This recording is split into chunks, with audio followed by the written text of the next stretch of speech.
Hello and welcome. Let's get started. And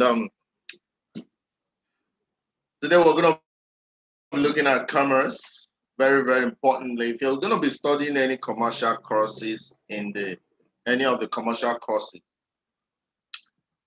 say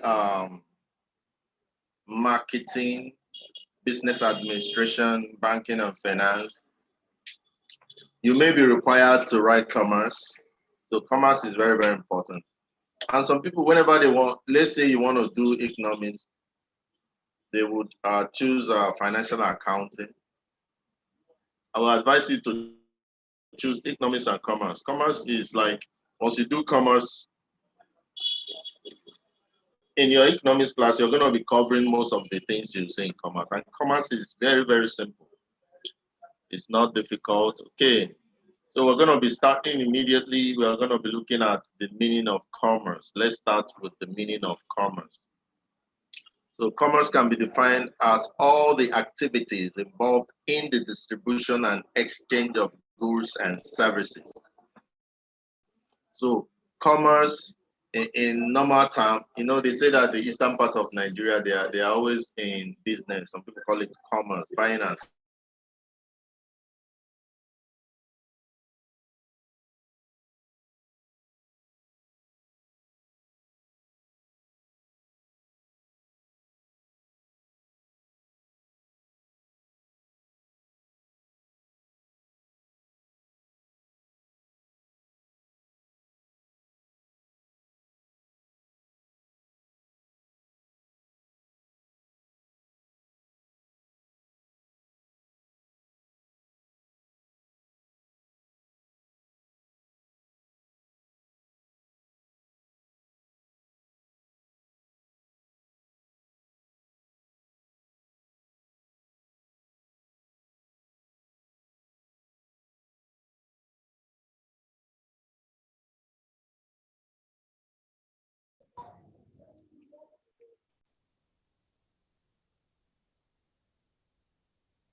okay.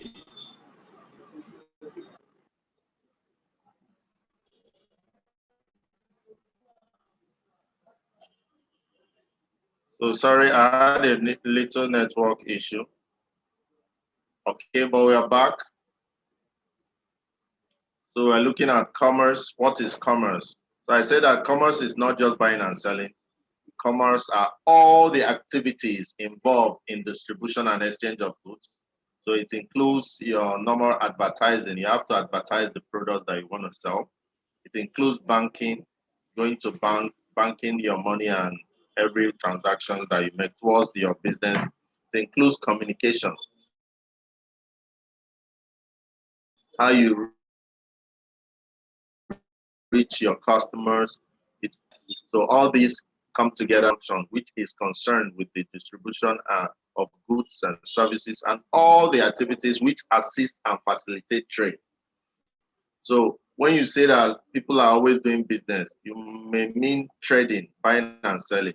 But buying and selling is not just what commerce is all about. Commerce, trade is one part of commerce. There is also banking, insurance, transportation, communication, tourism. So all these come together to form services. Okay, so scope of commerce is the next thing. So what and what come together to make up commerce? So that's what we'll say, scope of commerce. So when you say scope of commerce, the scope of commerce is normally classified into two broad categories. Talk about trade and you talk about aid to trade. So trade is buying and selling, whereas aid to trade are other things that help buying and selling. If you want to sell more of your Ribena, then you have to advertise it.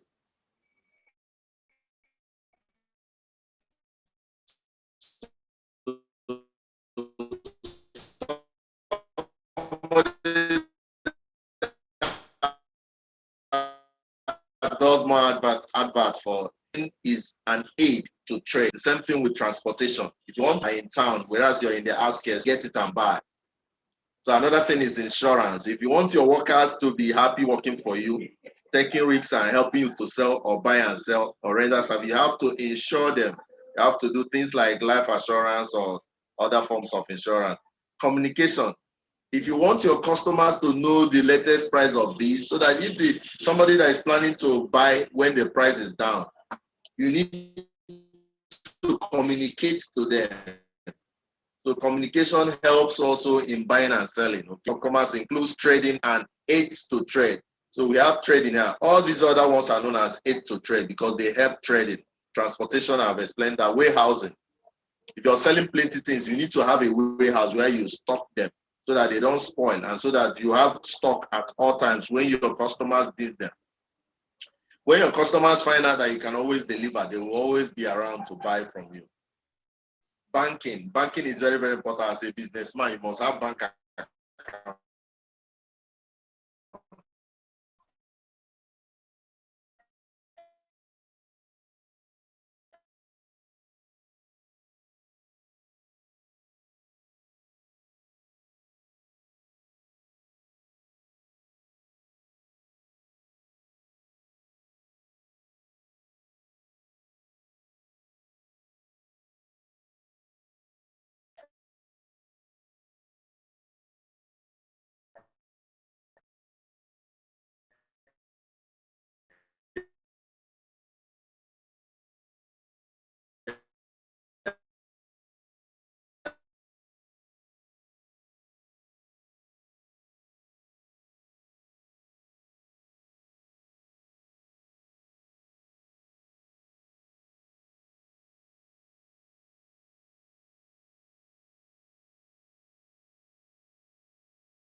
Okay, welcome back. I had another network issue, but I've changed my network so that I don't have to have this issue again.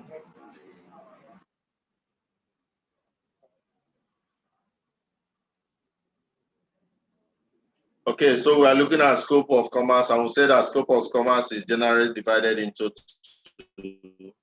trade and aids to trade. Trade and those things that help trading. So this trading, these are the ones that help with transporting, warehousing, banking, insurance, advertising, communication, and tourism. Okay, so let's move forward. So why do you need commerce in a state or in a country? What are those things that commerce can help us do? Number one, mass production of goods and services. If you're selling, then you can mass produce. So let's say you like this,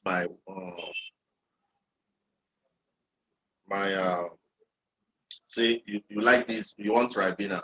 Everybody likes like Ribena. And Ribena can be sold. It's a commercial item. So you can go into mass production. And you know that once you're into mass production, you can raise capital. That brings us to the next one. By selling, you raise capital. Employment opportunities. If you're doing mass production of this, you have to employ a lot of people to help produce it. So commerce will help you create employment opportunities for the teeming youths. Transport. Commerce helps in, you have to transport the goods and services that you are rendering. So commerce is very, very important. It is transport to help the government. If government realizes that, if government realizes that a given place that there is always commercial activity, Very important for them to build roads there and provide other forms of transportation. Warehousing function. So, like I said before, if you're selling in large quantities, or if you're selling, you need to have a warehousing. Unity among nations. So, commerce enables unity because one nation wants to buy from another nation. So there has to be that diplomatic power that will enable commerce. Improvement in standard of living. You find out that people that are always buying and selling, you check their standard of living, they are living well because you make a lot of money in buying and selling. The people from Eastern Nigeria, that is their major profession, buying and selling, and they're actually doing well doing that. Risk bearing. So in doing commerce, you have to learn how to bear risk. Very, very important. Exchange of goods and services. That's the major thing you do in commerce. Creation of public awareness. When you are advertising, if you want somebody to buy your product, you need to teach the person what that product can do. So in trying to market this Ribena, you find out that the person selling this will tell you the functions of the ingredients of Ribena. So by that, you are getting enlightened. So it helps in creating, and they also advise you on things that are not good for your body. So it creates a lot of public awareness. Linkage of buyers and sellers. So commerce enables buyers and sellers to meet in order to do business. Creation of wealth for the nation. So if we have something that you're selling out, you can be making a lot of wealth for the nation, okay? Now that takes us to the next topic, occupation, very, very important. Commerce, we are going to be rounded up. We are going to be fast in commerce. You're going to see that it's very interesting. And the way we move will enable us to finish faster. So occupation can be defined as any economic or productive activities which people engage in to create and produce goods and services in order to make a living. So your occupation is that very economic activity that you are engaging in order to make a living. So some people, their occupation is teaching, because they engage in producing that service of teaching in order to make a living. So when you are engaged in occupation, the essence is for you to make a living because you're going to be paid off what you're doing. If you're a teacher, at the end of the month, the government will pay you.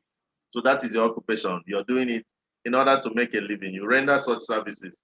Those people that are trading, that is their occupation. Those market women trading, because they are doing it. That's how they make a living. That's how they get paid. So occupation is any economic or productive activity which people engage in to create and produce goods and services. So occupation can be producing either goods or rendering services. Okay. Now, there is what we call classification of occupation. This occupation that you have, so these are the three major classifications of occupation: occupations, industry, commerce, and services. Those are the three major classifications. So it's good that you find where the occupation you're doing, where does it fall into? And we're going to be looking at that later. Okay, but before we go to look at this classification specifically, let's look at the factors that determine the type of occupation. So now I'm in Abuja now. Why am I doing this kind of occupation I'm doing? If I'm staying, because I'm there. If I'm staying in a place where there are solid minerals, I might be mining. You understand? So the place you're staying and the kind of thing that is being done there, or the culture there, determines the kind of occupation that you're going to be doing. But not only that. So let's look at other factors that will determine the kind of occupation that somebody would choose to do. Number one, climatic and weather differences. People that are in cold weather, you see that some things that we do here in the tropics are not the same as what they are doing in the temperate regions because of the weather. If the weather is good for farming, you will see that maybe my occupation would have been farming. So climate and occupation, if you go to places that are very dry, like desert area, you see that farming will not be will not be a very enticing occupation for them. Natural resources. If you're in the Niger Delta, where we have plenty oil and crude oil, it's most likely that you might be doing things in engineering, chemical engineering, things related to that, so that you can get job there. If you're in the north, where there are arable farm. So resources is very, very important. Education and skills. I'm teaching electronically because I have education in this area, and I also know how to use computer. So you can see now that my education and my skill, that is why I'm in the occupation of teaching. So basically what I do, I'm a content creator and I'm an educational technologist. So I'm doing this because of the education and skill that I have. So you can see my occupation is due to my education and skill, okay? Then another thing is salary and wages. Most people, they do jobs that they don't even have knowledge of that job, and they don't like the job. But because of the salary and wages, they need to make a living. So that is also a factor. You can also choose a particular occupation just because of the salary and the wage, because of the hazard that the such. Like somebody like me, I wouldn't like a job that would lead me to climbing up. Like when you're moving around, you see people that are fixing windows. I'm not very good with height, so I wouldn't want to do such jobs. You see, so that will determine my type of occupation. I will not always want to choose a job that relates to me climbing. Then policies. The policy, if you go to a communist state, the government might mandate everybody to go into do some occupation that you wouldn't have done naturally. Then there are other factors like interest and inclination and ability of the person. Interest and inclination. I'm somebody that I like coding. I like software development and teaching. Teaching is my natural calling. So because of my interest in teaching and my inclination, that's why I've chosen to do what I'm doing. Okay, so these are some of the things that determine your occupation. But before we looked at this, we looked at classification of occupation into industry, commerce, and services. So let's look at when we say that this occupation is an industry occupation, what do you mean? Okay, industry of goods through extraction, occupation falls into any of these, whether it's construction, you're a construction worker, you're helping build road and stuff. Manufacturing, you're into manufacturing of things, or extraction, like those people in mining. All of them are classified under industry category of commerce. Take note. So all the people who engage in extraction, manufacturing, and construction industry occupation, take note. So let's take examples of those people that are under industrial occupation. People that are into, people like farmers, farmers, fishermen, manufacturers, people that work in factory, carpenters, miners, plumbers, all these people are under occupation. So JAMB will ask you which of the following is not an example of industrial occupation. So you should be able to pick that out. Okay, so let's move forward to the next type of occupation. So, like I said, industrial occupation could be extractive, manufacturing, and constructive. We've already said that under extractive, we have farming, fishing, mining, quarrying, forestry, lumbering, hunting. Under manufacturing, you have shoemaking, food processing, plastic processing, textile processing, rubber processing. Under construction, you have road construction, building construction, airports, bridge, and so on and so forth. Okay. Then the next type is what we call commerce, like buying and selling. So this can be defined as all the activities involved in buying and selling, okay? So these include people like the bankers. Commercial occupation for bankers. We've looked at industrial, for those people in extractive and construction company and manufacturing. But these ones are commercial occupation. We have bankers, transporters, traders, insurers, advertisers, importers, exporters, postmasters. All these people are under commercial occupation. Remember, I said there are three categories: industrial occupation, commercial occupation, and the last one we're going to be looking at. Okay. So types of commercial, trading, insurance, banking, advertising, okay? Then finally, we'll look at the service occupation that renders service involves doing something for a consumer people pay for the services directly or indirectly. So let's look at what are examples of this service occupation, like your housemaid in your house, washing for your tenants, like the video whiskey. That's his. That is also direct service. Barber, somebody that barb your hair, service occupation. Stewards, family lawyers, private practices, all the direct service occupation. Then indirect service, you have people that work for you, but you're not the person paying them. Like the police, it's government that work pays them, but they work.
Okay, somebody ran that. Doctors working in public hospitals, police officers, custom officers, civil servants, and lawmakers. Okay, so this is where we're going to be stopping. In the next class, we'll be looking at production, factors of production. Like I told you, course is very, very interesting. I don't know. To me, in the commercial classes, that's the one I enjoyed the most. Commerce and economics. In my secondary school, I was a very good economics student.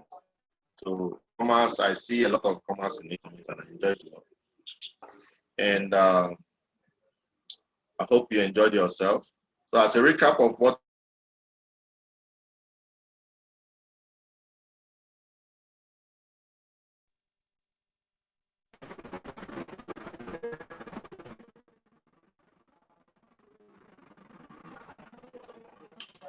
okay.